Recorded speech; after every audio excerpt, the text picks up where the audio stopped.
Yung mga dining table, sir, which is, sir, ang diamond cutter, pagka ginuhitan, sir, di ba kinakatok?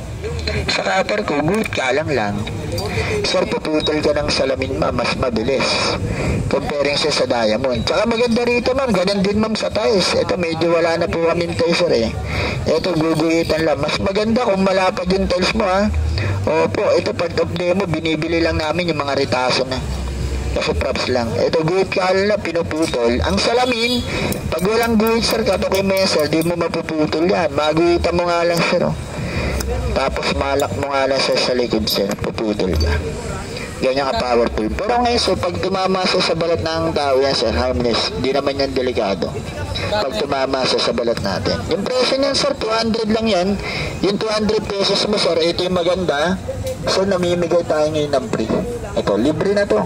Ito, kung bibili mo to ng hiwalay, sir, inside the market, sir, 129 ngayon, sir, free na to. Ayan, kung magustuhan nyo lang, sir, ito, testing natin. Kaya sa mga bumibili, sir. Salamin po yan, sir, tsaka tiles. Diba?